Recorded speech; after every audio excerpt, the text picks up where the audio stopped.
Salut tout le monde, bienvenue à ta podcast ludique pour une autre vidéo de déballage. Vous êtes avec Eric, j'espère que vous allez bien. Ça, je ne m'attendais pas à pouvoir te montrer ça très sincèrement. Toujours dans l'histoire de la vente de jeux usagés là, de ma boutique locale. Quand à un moment donné, il prend ses photos et il dit il reste une journée, puis là, tu sais que le gros buzz a passé. Puis j'ai vu ça passer. Je me suis redéplacé, j'ai été voir, puis tabarnouche, le prix était, appelons ça, alléchant.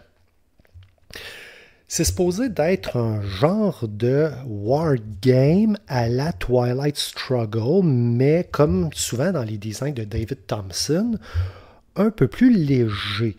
David Thompson, là, si ça dit quelque chose, c'est entre autres c'est la série Undaunted.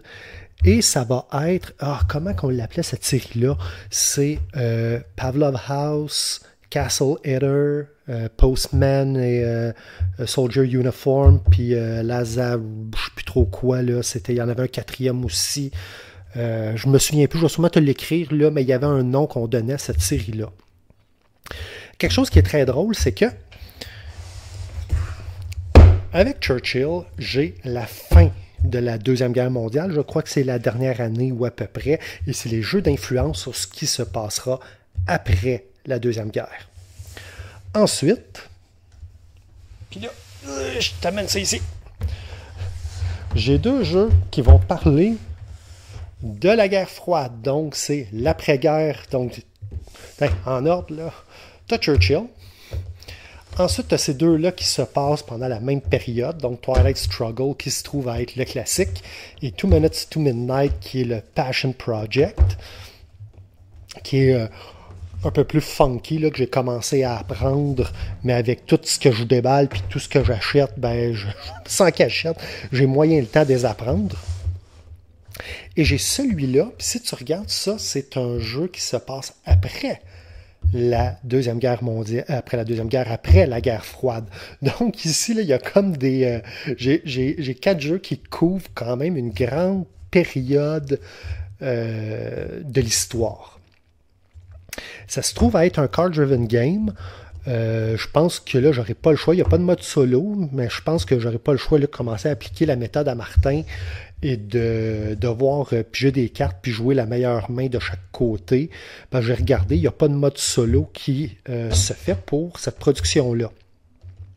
Ou sinon, on fait ce que j'ai toujours pas mal fait avec des card-driven, c'est que moi, je joue ma main du mieux que je peux, puis mettons après ça, le paquet de l'adversaire, j'en pige 2, puis je choisis celle qui contextuellement semble être la meilleure pour mon adversaire. Je reprends la carte, je rebrasse, je joue mon tour, j'en brasse 2.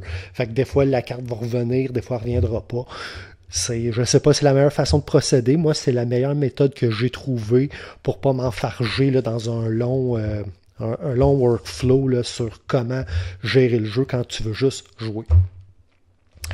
Fait que, écoute, c'est quoi dire de plus, à part le fait que j'aime beaucoup la pochette. C'est fait par Phalanx. Absolument, Phalanx, ils font des beaux jeux, mais j'admets que à toutes les fois que j'ai touché de quoi d'eux autres, j'ai toujours eu un genre de petite résistance. J'ai eu de eux, comment ça s'appelait? Race to Moscow, qui était super beau, mais que les règles, c'était n'importe quoi. Je crois qu'ils avaient édité, c'était quoi le deck builder de Martin Wallace? Rocketman, je crois, qui ça aussi était bien fait, était super beau, mais j'ai pas aimé le jeu. Puis je me souviens plus, je me semble que j'en ai essayé un troisième d'eux autres. Là. Encore là, je te mettrai la pochette quelque part ici. Mais tu sais, au-delà de l'éditeur, qui je crois en plus qui n'existe plus, ou c'est peut-être juste une branche qui a fermé, je ne sais plus trop, là, encore là, je t'écrirai ça soit dans la description ou en information, mais il me semble qu'ils ont eu des problèmes Phalanx dernièrement.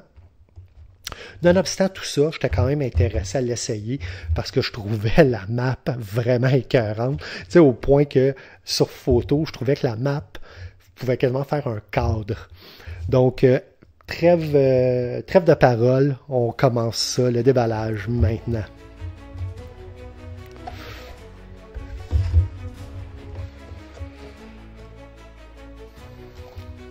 Player 8, turn sequence.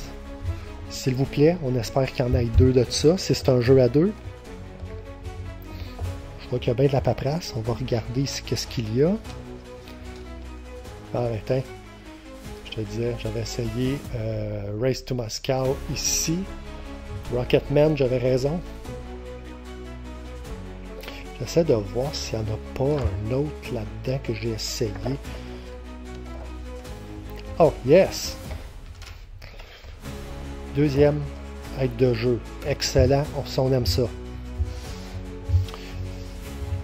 Quand on va faire tout de suite le livre de règlement. Regardez un peu de quoi que ça a l'air.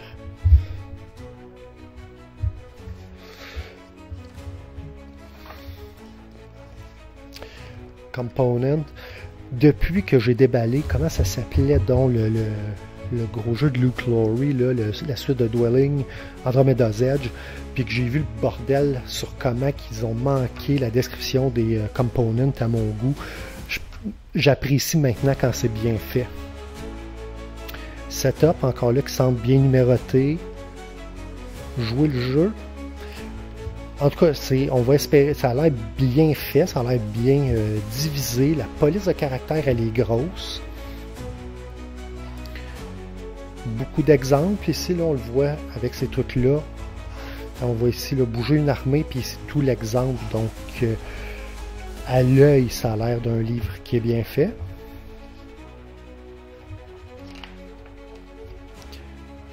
Puis, ça finit à 17 pages. Puis ensuite, on a des trucs, je ne sais pas si c'est pour les points ou pour des références. Puis, on n'a aucune page de perdu. Souvent, on dit, je vais dire, ben ici, il faudrait au moins avoir le tour, la description des tours, mais Sequence of Play, oups, on l'a ici. Fait que ça semble très bien. On va se garder le plateau pour la fin. Non. Ah ben, colique. Regarde-moi ça, toi. Je me demande si la personne n'a pas laissé aller une édition Kickstarter. Attends un peu. On va tout sortir ça. Hein, puis du sachet en plus. Il y a tout en dessous. On n'a rien en dessous ici.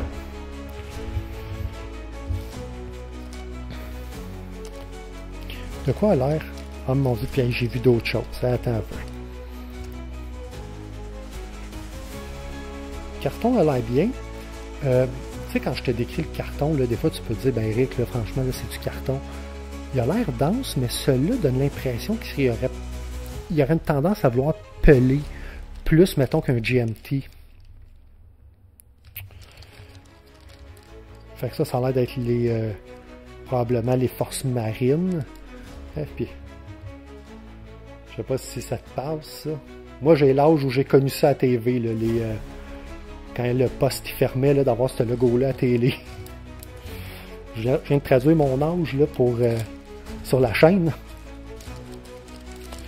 Pas pour rien que notre podcast, c'est deux gars grisonnants. Fait qu'on parle des fois là, de c'est quoi la qualité. Regarde comment les trucs. Probablement que le carton est de bonne qualité, mais si tu regardes, là, les punchs sont pas super bien centrés. Ça change rien à l'utilité, mais ça fait quand même partie là, de des fois quand on va parler d'un jeu de très haute qualité versus un de qualité, mettons, plus moyenne. Léger fini tressé sur les pions semble plus que fonctionnel. Un peu petit, là, mais rien qui égale les plus petits jetons encore là chez GMT.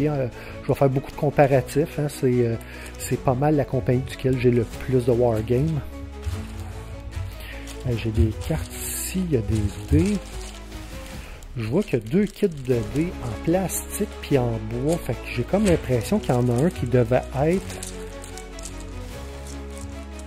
le Kickstarter, puis l'autre, la version régulière.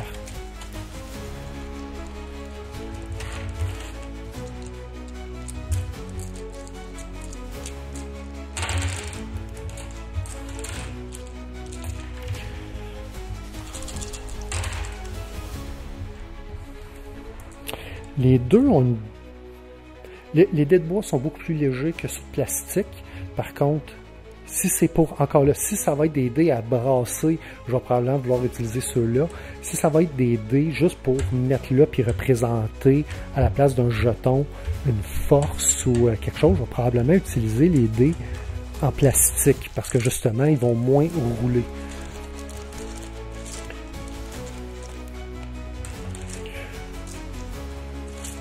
À date, tout a l'air super simple, mais j'aime beaucoup les couleurs pétantes sur les différents composants.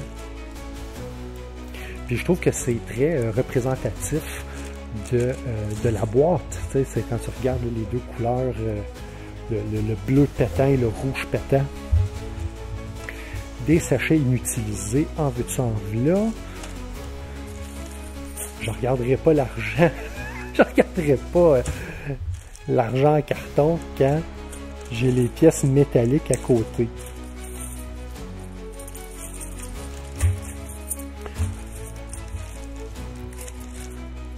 Ils semblent être dans une seule dénomination, tandis qu'ici, je vois qu'ils sont en deux couleurs. C'est-tu un rouble et un euro, alors qu'ici, je n'aurais que des euros? Non.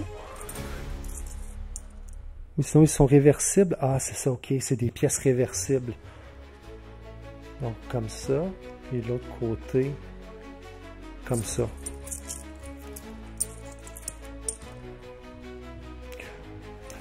Pièce qui a l'air en aluminium.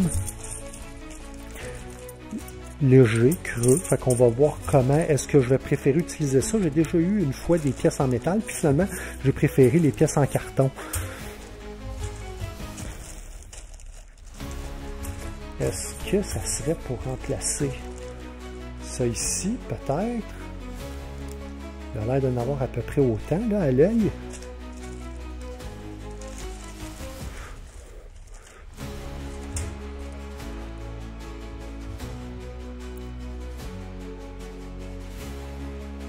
Très bien. Surtout qu'ils sont épais, sont quand même assez gros.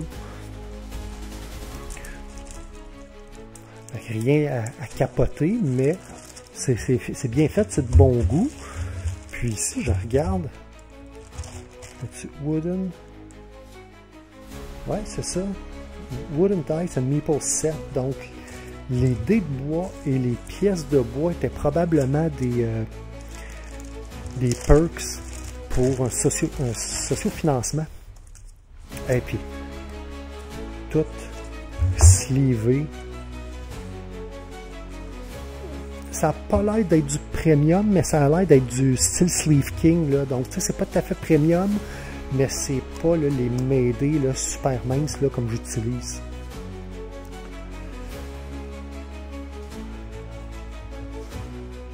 Si je me trompe pas, ça va être un petit peu comme des cartes d'événements à venir.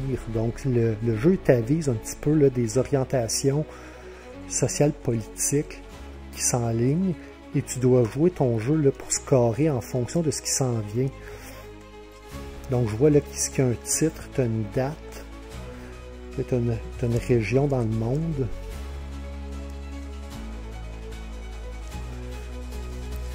C'est de la grosse carte, là, celle-là. Je pense que c'est... ça fait penser peut-être si tu as joué à Seven Wonders, justement les merveilles, là, les grosses cartes merveilles. Là. Moi, j'ai eu ça dans Seven Wonders Duel. Ou sinon, peut-être dans Scythe, les cartes de rencontres là, ou d'événements, je ne sais plus comment ils appelaient ça. C'était les plus grosses.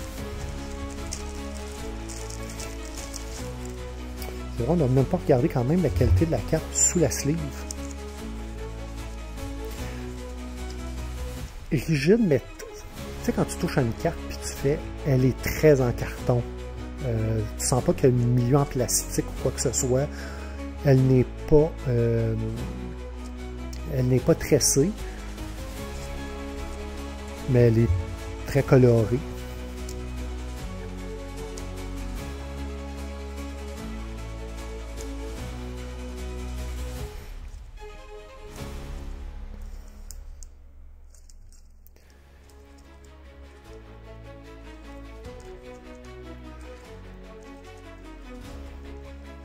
J'ai remarqué quand même, je suis passé vite, là, mais qu'il y en a que c'est pas juste des pays, il y a des dessins. Un petit peu, j'en ai vu dans les cartes vertes. En passant rapidement, j'ai vu un avion bombardier ou quelque chose de même.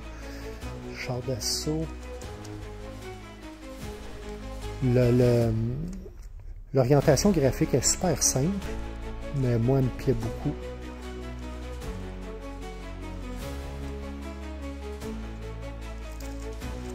Et il nous reste ensemble le plateau, qui est un grand 4-fold. C'est une boîte standard Kallax. Et ça va être un 4-fold. Si on regarde ici, je trouve ça très joli ici, comme avec l'éclairage du soleil là, qui arrive en arrière de la terre. Là, il y a quelque chose là, que je trouve de très très très bon goût. Je vais essayer de voir si on peut lire ensemble ce qu'il y a là. Moi, c'est bien sûr, je peux te passer par-dessus le Kodak, là, mais... Je crois que c'est... tout ce que ça dit, c'est Resolve Headline. Grosso modo, ça va nous dire quand... Un petit peu. Quand résoudre les headlines qui vont être le long de la piste, ici, de chaque côté. Le carton, il est un petit peu mince. Tressé avec un léger reflet dedans. Je ne sais pas si ça se voit à la caméra. Généralement, quand c'est très lustré, là, ma lumière ici va faire un glare dessus. Mais je ne suis pas déçu de la carte, quoiqu'elle est beaucoup moins wow en vrai que ce que toi tu vas voir à l'écran. Je trouve qu'à l'écran, elle est... mettons comme le vert ici, là, il pète plus que ce que tu as en vrai. Remarque, c'est parfait, ça va sûrement être moins fatigant à regarder pour une longue séance de gaming.